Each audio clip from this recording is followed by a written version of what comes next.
இயேசு கிறிஸ்துவுக்குள் பிரியமான அன்பு கலந்த மாதா டிவி நேயர்களே, உங்கள் அனைவருக்கும் வணக்கமும் வாழ்த்துக்களும்.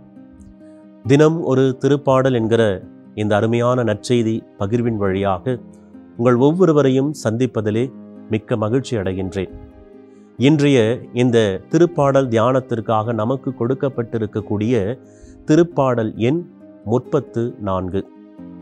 இந்த திருப்பாடலுடைய வரிகளாக நாம் உச்சரிக்க இருப்பது, அதே சமயத்திலே நாம் தியானிக்க இருப்பது, உடைந்த உள்ளத்தாருக்கு அருகில் ஆண்டவர் இருக்கின்றார். உடைந்த உள்ளத்தார் என்று நாம் சொல்லுகின்ற பொழுது, நம்முடைய இந்த மண்ணுலக வாழ்க்கையிலே ஒவ்வொருவருக்கும் ஒவ்வொரு சவால்கள் உண்டு. ஒவ்வொருவருக்கும் கடமைகள், பணிகள், பொறுப்புகள் உண்டு.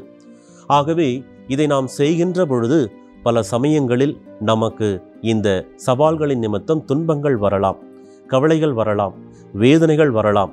ஆகவே அப்படிப்பட்ட அந்த சமயத்திலே நாம் கடவுளை நோக்கி ஜெபிக்கிற பொழுது கடவுள் நம்முடைய அந்த ஜெபத்திற்கு கொடுக்கிற பதில், உடைந்த உள்ளத்தாருக்கு அருகில் நான் இருக்கின்றேன். அன்புக்குரியவர்களே, இந்த உலகத்தினுடைய தொடக்கத்திலிருந்தே நாம் பார்க்கின்ற பொழுது பல சமயங்களில் நம்முடைய உள்ளத்தை தழுவுகின்ற கேள்வி இதுதான்: நான் கடவுளை அதிகமாக நேசிக்கிறேன், கடவுளை அதிகமாக நான் பற்றி கொள்ளுகிறேன், ஆனால் என் வாழ்க்கையில் மட்டும் ஏன் இவ்வளவு துன்பம், ஏன் இவ்வளவு சிலுவைகளை கடவுள் வைத்தார் என்று சொல்லி நம் உள்ளத்திலே நாம் பல சமயங்களில் அழுவது உண்டு.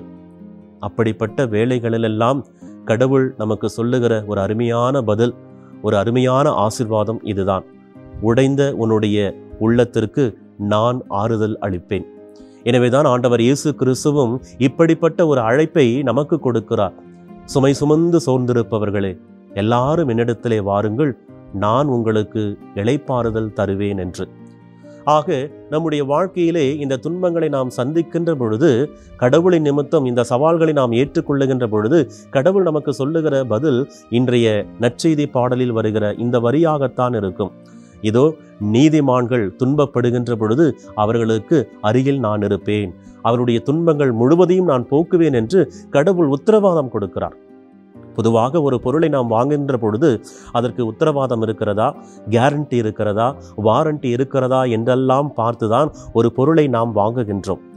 அப்படிப்பட்ட ஒரு பொருளுக்கே நாம் கேரண்டி, வாரண்டி தேடுகிறோம் என்று சொன்னால், நம்மை படைத்த தெய்வம் நமக்கு வாழ்விலே உத்தரவாதத்தை கொடுக்கிறார். எதற்கு இந்த உத்தரவாதம் என்று சொன்னால், இந்த வாழ்க்கையிலே நாம் சந்திக்க வேண்டிய சவால்கள் பல உண்டு என்று கடவுள் சொல்லுகிறார். உங்களுடைய வாழ்க்கை துக்கம் நிறைந்ததாக இருக்கும், ஆனால் உங்களுடைய வாழ்க்கை அந்த துக்கம் சந்தோஷமாய் மாறும் என்று ஆண்டவர் நமக்கு உள்ளதை உள்ளபடி சொல்லுகிறார். நீ பிறந்ததிலிருந்து இறக்கின்ற வரை உனக்கு எப்பொழுதுமே இந்த இன்பம், சந்தோஷம், மகிழ்ச்சி மட்டும்தான் இருக்கும் என்று ஆண்டவர் வாக்குத்தத்தம் கொடுக்கவில்லை.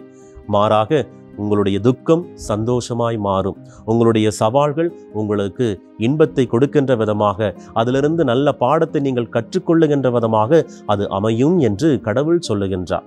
எனவேதான் கடவுள் சொல்லுகின்றார், உடைந்த உள்ளத்தாருக்கு அருகிலே நான் இருக்கின்றேன். ஆக கடவுள் எப்பொழுதுமே நம்முடைய அருகிலே இருக்கின்றார், நமக்கு பரிசை கொடுக்கின்றார். நாம் கடவுளின் நிமித்தம் வேதனை அடைகின்ற பொழுது கடவுள் நமக்கு பரிசை கொடுக்கின்றவராக இருக்கின்றார். ஆகவே நாம் செய்ய வேண்டியதெல்லாம் கடவுளை நோக்கி நாம் திரும்ப வேண்டும், அவருக்கு அருகிலே நாம் செல்ல வேண்டும். ஊதாரி மைந்தனுடைய தந்தையை பார்க்கிறோம். தன்னுடைய அந்த மகன் தவறு செய்து அவன் தொலைநாடு சென்ற பொழுதும் அந்த தந்தையானவர் மிகுந்த அன்பு கொண்டு தன்னுடைய மகனுடைய வருகைக்காக வழிமேல் விழி வைத்து காத்திருக்கின்றார். என் மகன் எப்போ வருவான் என்று சொல்லி அந்த தந்தையானவர் எப்படி காத்திருக்கிறாரோ அதை போல நம்முடைய வானக தந்தையும் காத்து கொண்டிருக்கின்றார். உடைந்த உள்ளத்தோடு இருக்கக்கூடிய என் மகன் என்னை தேடி வரமாட்டானா, அவனுக்கு நான் ஆறுதல் அளிக்க என்னுடைய கரங்களுக்குள் தஞ்சம் புக மாட்டானா என்று சொல்லி கடவுள் ஒவ்வொரு நாளும் நமக்காக ஏங்கி கொண்டிருக்கின்றார். எனவே அப்படிப்பட்ட அந்த கடவுளுடைய கரங்களுக்குள்ளாக நாம் அடைக்கலம் புக வேண்டும். அன்புக்குரியவர்களே, புனிதர்களை பார்க்கிறோம். புனிதருடைய வாழ்வு இதைத்தான் நமக்கு சொல்லுகிறது. அவர்கள் இன்று நாம் புனிதர்களாக கொண்டாடுகிறோம் என்று சொன்னால் கடவுளுக்காக தங்களுடைய வாழ்வையை அர்ப்பணித்தார்கள், துன்பங்களை ஏற்றுக்கொண்டார்கள். அந்த துன்பங்களின் நிமித்தம் கடவுளை அவர்கள் வசைபாடவில்லை, மாறாக அந்த துன்பங்களின் வழியாக கடவுளை அவர்கள் மகிமை செய்தார்கள். எனவேதான் இன்று அவர்கள் புனிதர்கள் என்றும் மறைசாட்சிகள் என்றும் தாயாம் திரு அவை கொண்டாடி மகிழ்கின்றது. ஆகவே அன்புக்குரியவர்களே, நாமும் கடவுளுடைய அந்த கரங்களுக்குள் திரும்பி செல்ல நம்முடைய உள்ளம் உடைந்து போகிற பொழுது, நம்முடைய உள்ளம் மற்றவர் எவருக்கும் தெரியாத வண்ணம் அதிகமான வேதனை அடைகின்ற பொழுது, சொல்லன்னா துயரத்தை அடைகின்ற பொழுது கடவுளை நோக்கி நாம் செல்வோம். ஏனென்றால் உண்மையான ஆறுதல் என்பது, உண்மையான அந்த மனநிறைவை கொடுப்பவர் என்பவர் நம்முடைய கடவுள் மட்டுமே. ஏனென்றால் அவர்தான் நம்மை படைத்தார், அவர்தான் நம்மை பாதுகாக்கிறார், அவர் நமக்கு எது வேண்டும் என்பதை உணர்ந்தவராக இருக்கிறார். அப்படிப்பட்ட அந்த கடவுளுடைய கரங்களுக்குள் தஞ்சம் புக நாம் வரம் கேட்போம்.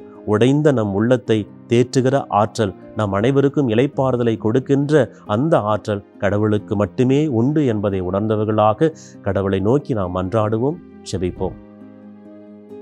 நேற்றும் இன்றும் என்றும் மாறாமல் எங்களை அன்பு கரம் கொண்டு வழிநடத்துகிற எங்கள் அன்பான வானக தந்தையை சுவாமி, இதோ இந்த வேளையிலே உம்மை போற்றி ஆராதித்து மகிமைப்படுத்துகிறோம். ஆண்டவரே, மனிதர்களாகிய எங்களுக்கு எப்படிப்பட்ட துன்பங்கள் எல்லாம் வரும் என்பதை உம்முடைய மனித சுபாவத்திலே நீர் அனைத்தையும் தெரிந்தவராக இருக்கிறீர். 100% கடவுளாயும் இருந்து 100% மனிதனாயும் வாழ்ந்த நீர் எங்களுக்கு பல பாடங்களை எங்களுக்கு கற்பிக்கின்றீர். அன்பு ஆண்டவரே, இன்று இந்த திருப்பாடலின் வழியாக நீர் பேசுவதைப் போல எங்களுடைய உள்ளம் உடைந்து போகிற பொழுது, எங்களுடைய உள்ளம் துன்பப்படுகிற பொழுது எங்களுக்கு இளைப்பாறுதலை தருகிற உம்மை நோக்கி நாங்கள் வர, உம்மை நாங்கள் கட்டி தழுவிக்கொள்ள ஆண்டவரே, அந்த தாயன்பை, அந்த தந்தையன்பை நாங்கள் வழியாக உணர்ந்து அதை மற்றவருக்கும் நாங்கள் கொடுக்கின்ற உம்முடைய பிள்ளைகளாக, உம்முடைய சாட்சிகளாக வாழ எங்களுக்கு வரமருளும், எங்களுக்கு ஆசீர்வாதத்தை கொடுத்தருளும். எங்கள் ஜெபம் கேளும் ஜீவனுள்ள நல்ல தந்தையே, ஆமென்.